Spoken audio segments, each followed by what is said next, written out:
I think this has to be one of the biggest announcements in the video game industry this year, as PlayStation revealed a 20-minute footage of the next God of War. The legacy of the franchise is unmatched, and it was very exciting to see the protagonist Faye in action after being sent to the afterlife of the gods, the Everywhen. I am sure this will be a massive boost for the franchise, and the quick footage video suggests that the visuals and action sequences are top-notch, as you would expect. Now, even though the game has been officially revealed, there is yet to be a specific release window, but the consolation here is that there are some strong reports suggesting that the fans might not have to wait too long for this one. And I thought this might be a good time to take you through all of the confirmed characters in this much-awaited game.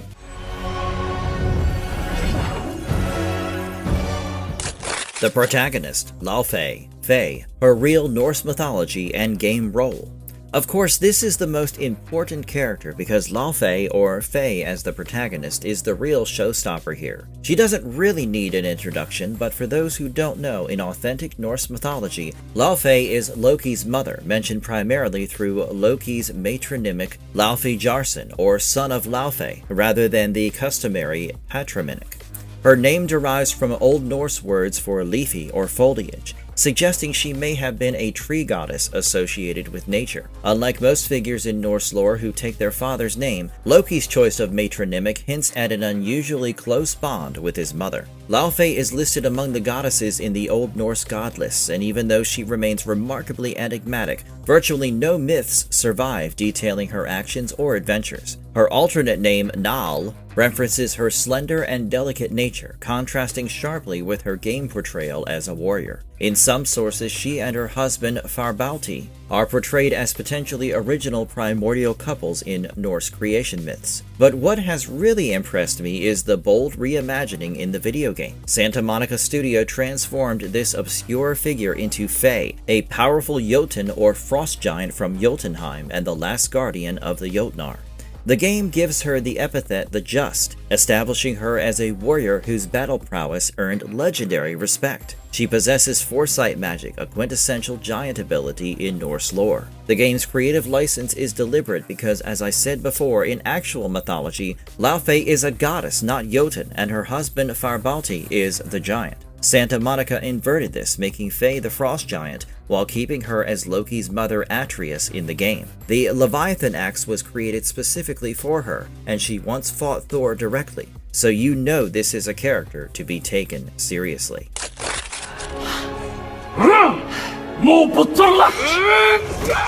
Exploring Faye's in-game role and agenda. What I have understood from the video game footage and the available news, Faye's agenda is the entire narrative. After awakening in the Everywhen post-funeral, she discovers that her protective plans for Kratos and Atreus are at risk. Her mission is maternal protection across death itself, and she must fight through the afterlife to save her family. Her combat abilities draw heavily from giant magic. She can strike enemies with enough force to separate their souls from their bodies, and she can then weaponize those souls by attacking them directly or launching them into other enemies. She wields a legendary sword as her primary weapon in the Everywhen, combining soul-based powers with precise lethal combat. What I find particularly striking about this is how it represents a complete role reversal, from the mysterious off-screen wife in previous games to the protagonist queen of carnage.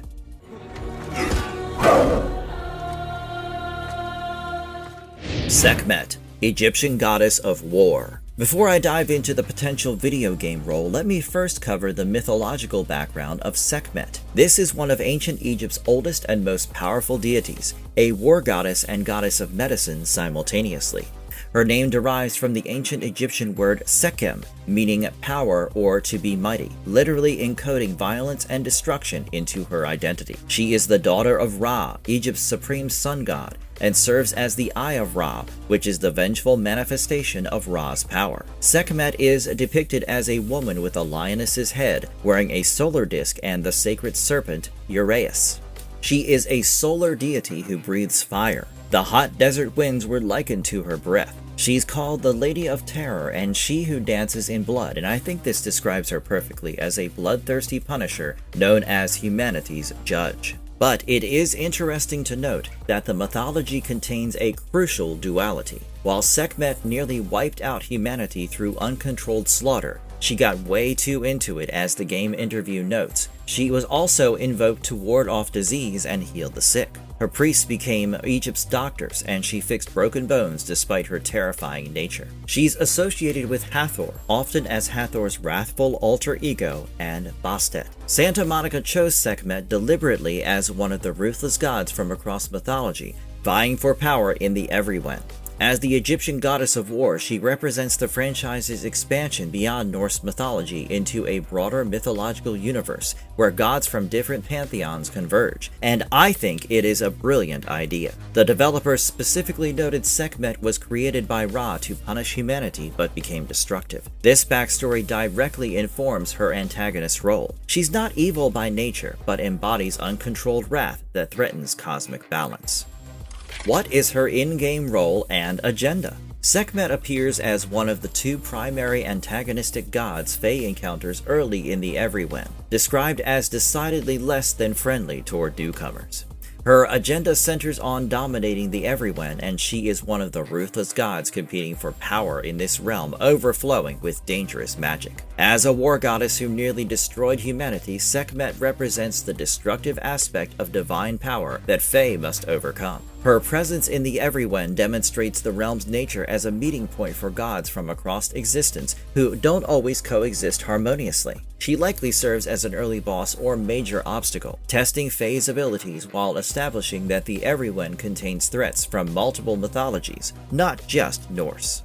Begsay, Tibetan-Mongolian god of war. Let us quickly check out the authentic Tibetan and Mongolian mythology around this god of war. Begsay, also known as Begsay Chen or Jamsaran, is a wrathful Dharma protector in Tibetan Buddhism and the traditional Mongolian god of war. Originating from pre-Buddhist Central Asian war traditions, he entered Buddhism as one of the 8 Dharmapala, or guardians of the Buddhist Dharma. Begsay is revered as a special protector of the Gelugpa sect, the school of Tsongkhapa, including the Dalai Lama lineage. His iconography features a red-skinned, fierce appearance, and this is the red guy seen in the reveal trailer. He embodies wrathful protection, using violent means to defend Buddhist teachings from obstruction. As a pre-Buddhist deity, Begsay represents indigenous Central Asian warrior spirituality that was assimilated into Buddhist cosmology while retaining its martial character. I think this makes him uniquely suited for God of War's theme of conflicting divine powers. Santa Monica selected Begsay to represent Central Asian Tibetan mythology in the Everywen's pantheon convergence. His red-skinned appearance and status as a god of war parallels Sekhmet's Egyptian war goddess role, creating cultural diversity among antagonists. The choice demonstrates the game's commitment to global mythological representation, expanding far beyond the Norse setting of previous games. Begsay's wrathful protector nature makes him naturally antagonistic toward an outsider like Faye.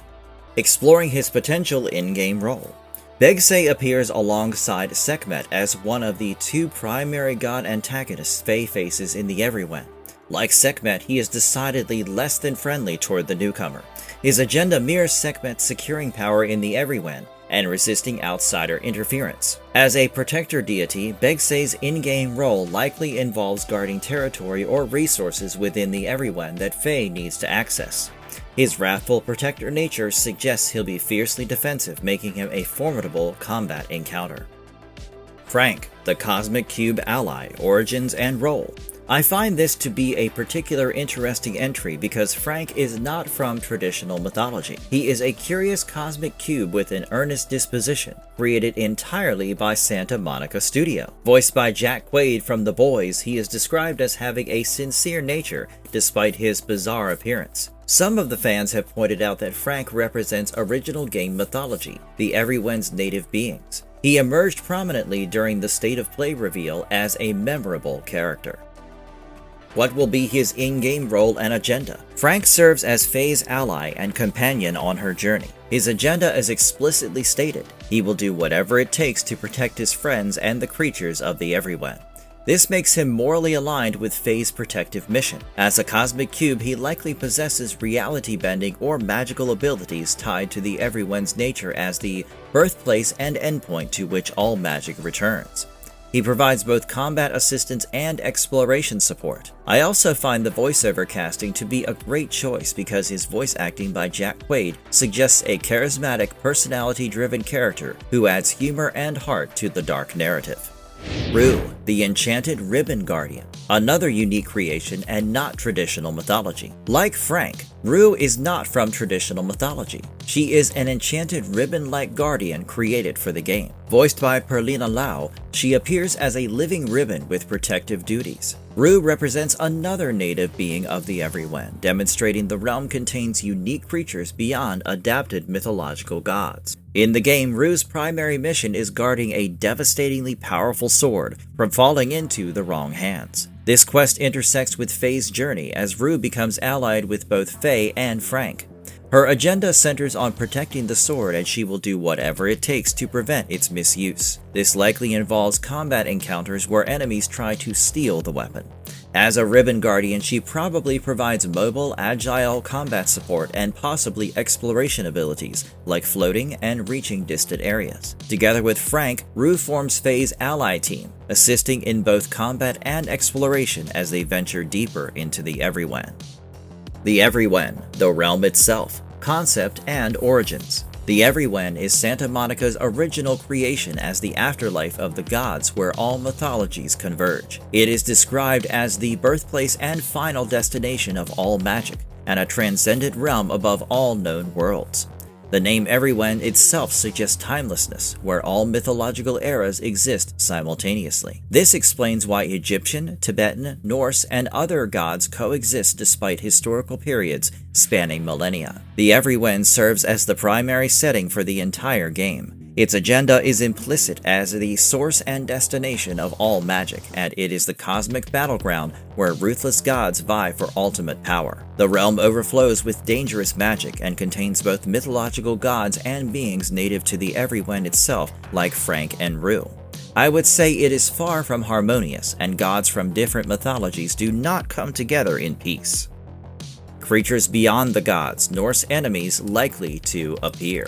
I have a feeling that you will see the inclusion of characters like Draugr, harpies, and trolls, but I am only speculating here. While Sekhmet and Begsay are the confirmed new mythological gods, God of War Laufey will likely feature classic Norse creatures from previous games. Draugr are the undead warriors from Norse legends, exactly as the game depicts them, like lost souls unable to move on. They were common enemies in the first Norse God of War.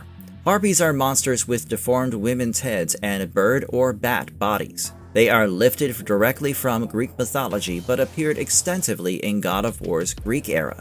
Their presence would demonstrate the Everywen's cross-mythology nature. And of course, trolls are classic Norse creatures lifted directly from myth passages. In Norse legends, trolls are mountain-dwelling beings often hostile to gods and humans. I would love to see them all appear as a part of a fun throwback to the classics. Who is the six-legged lion-like divine beast? The reveal trailer showed a massive six-legged lion-like divine beast with green skin, suggesting Egyptian or Central Asian origins. This creature likely belongs to either Sekhmet, the Egyptian lioness goddess, or represents a native Everywhen beast. Its divine nature suggests it serves as a guardian or mount for one of the antagonist gods. Why these mythologies were chosen for the game? Nothing is random in a game as well thought out as God of War Laufey, and the mythologies have been chosen carefully. The selection of Egyptian, Sekhmet, and Tibetan-Mongolian, Begsay war deities represents a deliberate expansion beyond the Norse-only focus of God of War 2018 and Ragnarok. This mirrors the series' original transition from Greek to Norse mythology. Both Sekhmet and Begsay are war deities, fitting the God of War franchise's core theme. Sekhmet's dual nature, destruction/healing, and Begsay's wrathful protection both explore complex relationships with violence that are central to Faye's journey as a warrior mother. The Everywen's cross-mythological nature allows Faye to evolve from the mysterious off-screen wife into a full protagonist facing gods from multiple pantheons. This gives her story universal scope beyond Norse mythology. A game worth waiting for. It hasn't been much, but whatever has been revealed across the video game footage and useful information from reliable sources are enough to keep the fans excited. I would go so far ahead as to say that this represents the franchise's boldest mythological expansion yet, creating a universal afterlife battleground where gods from all cultures compete for power. The visuals are stunning, and from the looks of it, the gameplay won't disappoint either. I think the diverse range of mythological and original characters are the cherry on top, and if they handle it right, this game will perhaps go on to become one of the biggest in the franchise. I would love to hear your take on the matter in the comments below, and let me know which parts of the video game footage excited you the most. Also, if you appreciate the efforts to bring you this content, please hit the like button and subscribe to our channel for more such videos.